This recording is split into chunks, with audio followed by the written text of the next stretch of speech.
Welcome to Talking Balearics with me, Martin Makepeace, here in Ibiza.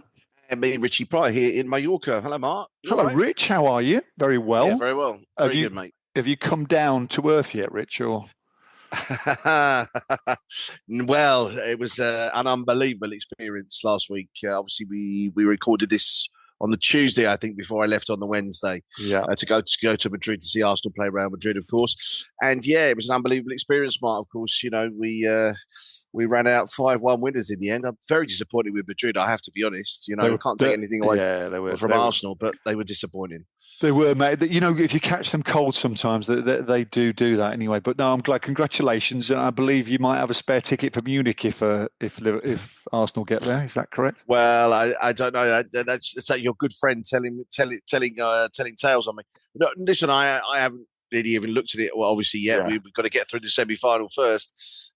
Munich is the final in Germany, of course, the Allianz Arena, which I know you've been to, haven't you? And I've I been have. to, yeah, I've been to, mate. Yeah. Yeah, on a couple of occasions. So we'll see, Mark. We'll see. It wasn't easy to get those tickets, so let alone the final tickets. Let's see. Very tough. Now, this is Talking Balearics. Richie, what have you got for me this week? It's a bit quiet on the news front. We've obviously had Easter. It's been very busy over Easter. Yeah. Now we normally, as always, we get a bit of a lull before we get to the main part of the summer. Some people are still off. Some people have gone back to work and school already. Some people are still off this week. Kids over here are off school this week and go back next Monday. Yeah. So it's got a little bit quiet. I'll be honest with you. Weather's okay. It's still not. I wouldn't call it summery yet, but it's all right. Well, I left last Friday morning because I had a weekend football tournament in Benidorm, of all places. Surprise, surprise. Nice. With my lad.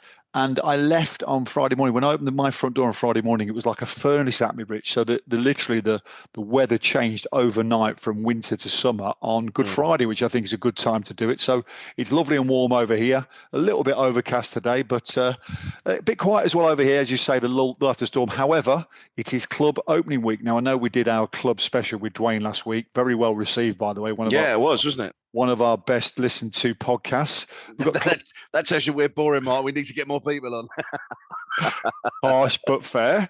So we've got clubs opening weeks. I'm just going to touch on the clubs quickly. We've got the International Music Summit, which starts tomorrow, which is Wednesday, which will be when this podcast is released. So that's very interesting. So we'll just do a little bit of info on that and a little bit of news on caravans, because caravans is something you never used to see in the Balearics, but we see them all over the place now, Rich. I mean, I don't know if you have them over there, but gosh, they're everywhere over here as well.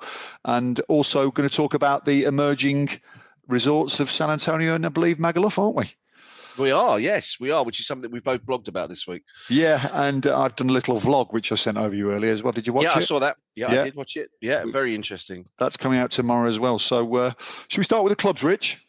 Yeah, tell me what's happening, Mark? What's going on? Just a bit of an information, really. I mean, it's that week where I know we did Dwayne last week, but it's a busy week, and you can see because the incoming arrivals are a lot more than they usually would, because we've got 4 or 5 big clubs opening this week. We've got Pasha, which is the most obviously famous club, I would say, in Ibiza. One of the originals, Pasha, the cool club down in Ibiza town. We've also got High, we've got Ushuaia, they're opening as well.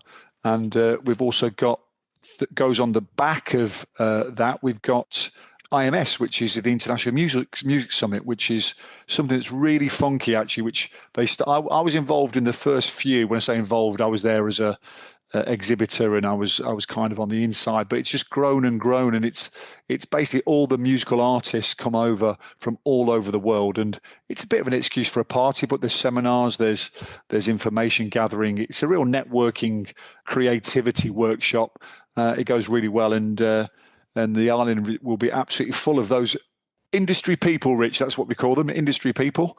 And I think the best thing about IMS, Rich, is they do this amazing kind of concert party on the top of Dolt Villa on Friday, which closes the IMS.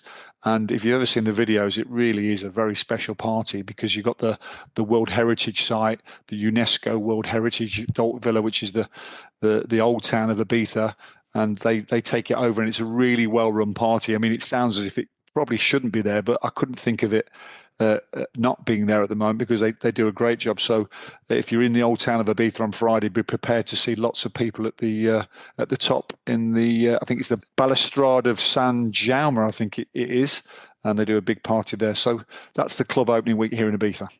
I noticed that Dwayne sent out a reel also that Eden's open this Friday as well. Yeah, Eden, Ace Paradise has already been open as well. So yes, let's not forget the San Antonio clubs, which are still included on the super clubs.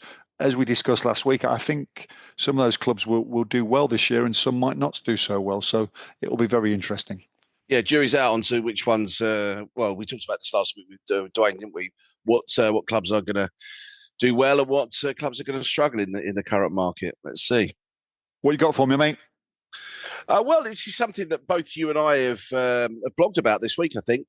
This is the sort of regeneration of both Magaluf and San Antonio. So you may remember way back in 2020, before the pandemic, this brand new law came out, this new law decree of the zone of excessivos, as they called it, basically, which was to stop drinking in the streets, the sale of alcohol from supermarkets, all inclusives were cut back. And just basically, for me, draconian laws that didn't really need to be brought in. They needed to be done differently, but we argued that at the time. Then they drew these very strange maps of areas where, it seemed like some businesses were in the maps and some businesses weren't in the maps, depending on who you work for, I think, to be honest. No names suggested. And that was then obviously put on hold because of the pandemic. We got back into 2022 when it had already been, to be honest with you, been forgotten about. And all of a sudden these new rules came in and nobody really knew too much about them. And then everybody was sort of scrambling around trying to find out exactly what the rules were. It was a very strange time, really, to be perfectly honest, because obviously everybody was trying to recover from the pandemic. Didn't really think for me it was the right time to bring these sort of rules in, but they did. In 2024, where the new administration arrived in Calvi, which I don't know if that was the same in San Antonio, but the rules were relaxed somewhat by the new government here in Mallorca, and I think probably in Ibiza too. And we see sort of a very dumbed down version of what we first experienced in 2022. And then you and I sort of in our blogs this week have blogged about what changes have been made to Magaluf and to San Antonio, which obviously don't want to reveal too much about our blogs before they come out. But I think we both see it as a positive, don't we? Yeah, we do. Yeah, I mean that kind of the zone of excessive. Was it Zape? Was it the Zape? We had the Zape in San Antonio as well. So we had a double kind of assault on San Antonio, where I think that when we had the socialist government from 2015 to 2019, they really declared war on San Antonio and the West End as we know it, although, the West End's not quite what it used to be. But this kind of, this excessive, which is Playa de Palma over there in Magaluf, isn't it? And it's San Antonio as well. It's a load of nonsense, Rich. It really is. I mean, it's just a way of curbing local businesses. And as you said, it's not quite fair because one side of the street is and one side of the street isn't, or one other street next back isn't. So you just come out the 3 a.m. finish there and just go into the pub around the corner or the club around the corner. So it didn't make any sense.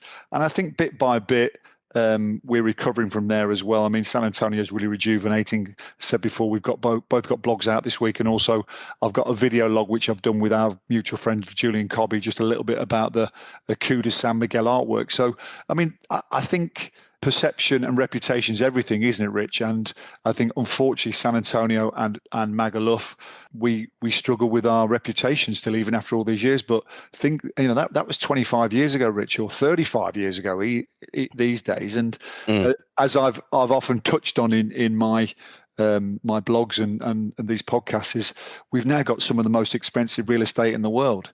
In Spain. So that doesn't come by chance. It's because people want to come here and want to live here and want to spend their lives here. And that doesn't say to me that that's a place where people shouldn't come. So I think we are pushing back against the haters, but we're always going to get the haters, Rich. But we just have to. I think we have to control the narrative. I think that's what the buzzword is that if you keep doing new things, like in Magaluf, you've done lots of new things, haven't you? Well, since this all started, really, when this sort of first came in, actually before the actual laws came in, there was this, particularly Melia was sort of led the way in rejuvenating the resort, spent millions of euros rejuvenating their hotels, and then you sort of found that quite a lot of the other hoteliers got on the back of that and did this exactly the same. Where you now find that over 75% of hotels are 4 or 5 star in Magaluf now, which Yeah, might absolutely. surprise, No, absolutely. a lot of people. And then right now we're in a regeneration of the promenade in Magaluf. They spent 4 million euros. I know you touched on this, and this was also something that's been touched on here. This is not taxpayers' money. This is money that's come from the European Union mainly. I think some has come from the tourist tax as well, which is all well and good. Yeah, if it's rejuvenating, but that's what it should be. areas. That's what it should be used for, Rich. Exactly. And exactly. they should. And I know we repeat ourselves on this podcast, but they should be flying flags and telling everybody that your money that you're paying in the hotels is going towards the regeneration of these resorts, because it's really important. Yeah, so there's a promenade being built there. Phase 1 is going to be finished, I think, towards the beginning of May on the Magaluf Promenade, and phase 2 will start immediately after the season closes and be ready for 2026. And then you have this brand new sort of street art project, don't you? Yeah, well, and I don't know if you read my blog last week, but the big thing is the promenade. The promenade. Would you say the pedestrianised promenade that's going to go from the west end of the Calle Santa Ignace all the way to the Sunset Strip, which links the whole town together.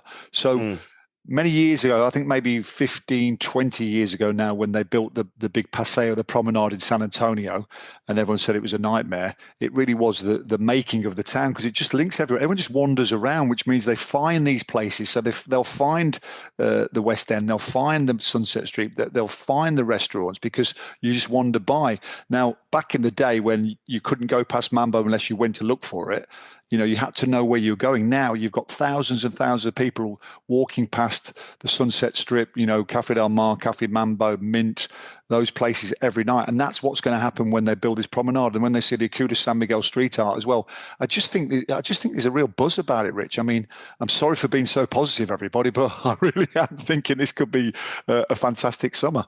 Well, not one to spoil your vlog tomorrow, but you sort of gave an interesting stat about this lighthouse in Cantabria. Yes. That the number of visitors that come to that lighthouse. So I don't know if you want to sort of tell everybody about it. I mean, the Acuda San Miguel, as I said, I mean, Jules did it really eloquently on the vlog, because he said, this isn't just a street artist. This is a world famous graffiti street artist who's got 500,000 followers on Instagram and 1 million followers here. And, this is a world famous guy. He painted a lighthouse in Cantabria up in the north. And, in 1 month, it doubled visitors. It usually had 35,000. Then they had 75,000 because people are coming to see it. So, as I said, if you build it, they will come, Rich. And I think what you said about the Melia group, was it the Insider who they invested all that money in Magaluf, because they don't do it. Those companies are big hitters, Rich. They don't do it on a whim. They do it because they know they're doing the right thing.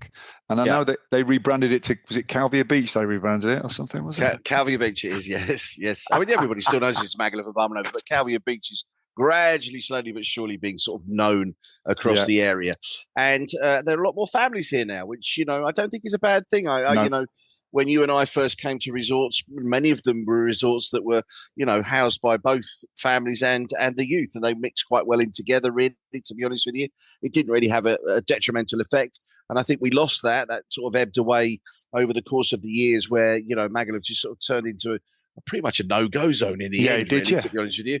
I don't know we are talking the best part of 25 years ago, Rich. I mean, that's the thing.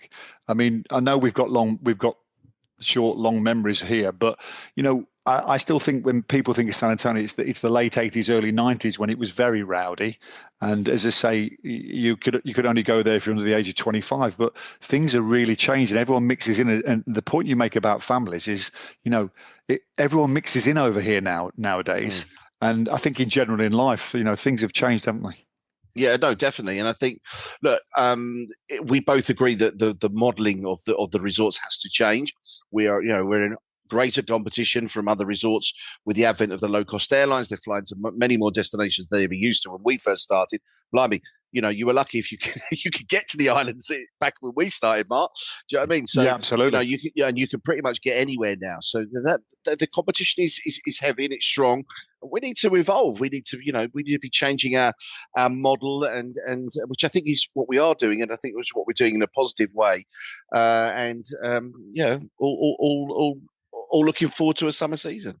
Just one question, Rich. It's the Calvia municipality, isn't it? I mean, Yeah. what's the perception of the local government now? I tell you why, it's a leading question because we've got a young mayor over here. I did a podcast with him at Christmas, if you ever listened to it, Marcus Serra from the PP. He's a young, dynamic guy. He's willing to take a chance. He has a bit of risk. He's got broad shoulders, and I think it's paying off for him. How is it in Calvia?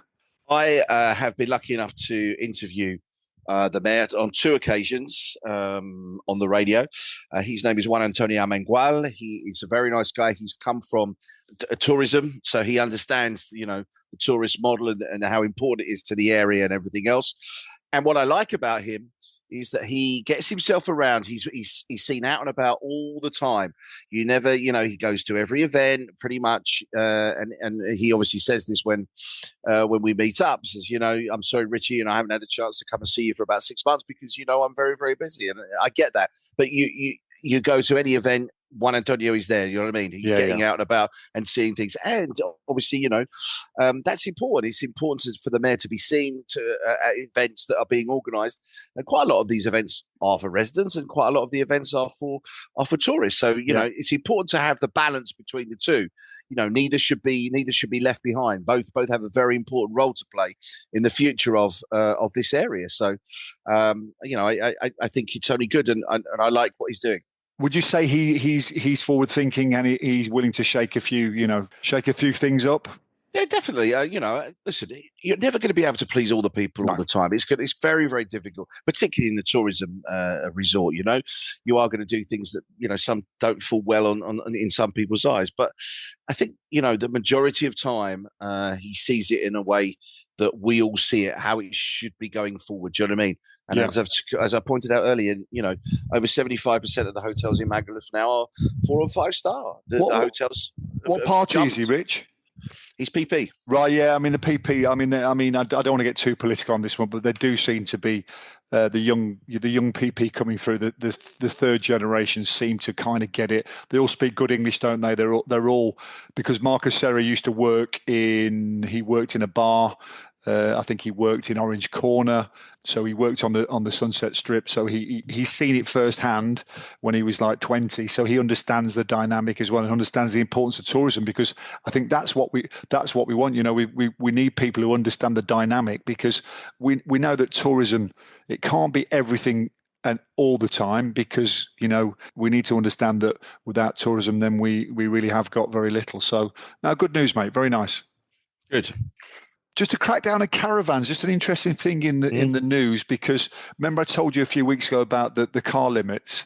It's starting to become a bit clearer now as well, and it was reporting in the press this week that if you have a caravan, which I absolutely detest caravans, which I've got to tell you, I hate them. I see them all the time. When you say caravan, you mean a motorhome more than a caravan, do you? Excuse me, a motorhome. Yeah, absolutely. Yeah. Sorry, the caravan is probably the Spanish word for it, isn't it? Caravana. Yeah. So when you see the motorhome, you see them everywhere. In fact, I just dropped one of my lads off back to his mum's house, and I think I passed about 4 caravans, and we were looking at them on the way, and he said, I really like that one, but I detest them, Rich. I don't like what they bring to the island. They're not people on holiday. They're over here staying around on waste ground, and environmentally it's not good. But anyway, they've said now that anybody who is found in a caravan outside of an official campsite from June to September faces a fine of €30,000, which I'm thinking is a really big deterrent, isn't it? And the problem is there's only 5 campsites on the island, all of which have very limited spaces. So basically, this is an attack on caravans by stealth, isn't it? Which I'm all in for, by the way, because back in a few years ago, you saw a few caravans, but now you just see them everywhere, or motorhomes as well. So I think that's a story that's going to run and run. Yeah, well, I think obviously this is the problem has occurred because of the lack of housing again. This is the reason we are seeing more and more of these. And when you take into account the rent that people pay for a property, sometimes it does work out to be cheaper to get a motorhome. I agree that sometimes they don't look. I mean, I live near a bay that's a very beautiful bay, but has probably about 10 motorhomes dotted around it, which is not great. I'll be honest with you. Do you know what I mean? And listen, I don't want to put these people into any sort of a bracket because it's not right. Because sometimes it's a ways to a means for these people. I get it and everything else, but I think there probably should be places where these people can actually go and stay and park legally and not affect everybody else. Yeah, I mean, all I would say, Rich, is that I'm with you. I don't like to cast aspersions around, but everybody needs to pay their way on the islands like this. Everyone needs to pay their way. So taxpayers and whatever. And I just worried that we're kind of creating a two-tier system where you have the workers who pay the tax and the workers that don't pay the tax. You know what I mean? So, and I think the caravans are part of the second set there. So I just think we just need to get a handle of it. Ibiza's, it's a seventh of the size of Mallorca. So, we really are struggling for space at the best of times. So maybe with you guys, you can kind of hide it a little bit, but we can't hide it over here. So, I think it's a story that's going to run and run. Agreed. All right, Rich. Yeah. Lovely. Nice and short and sweet this week. Yeah. All good. Football. Not much happening. Mallorca still possibly going to get into Europe, possibly. Yeah. Who knows?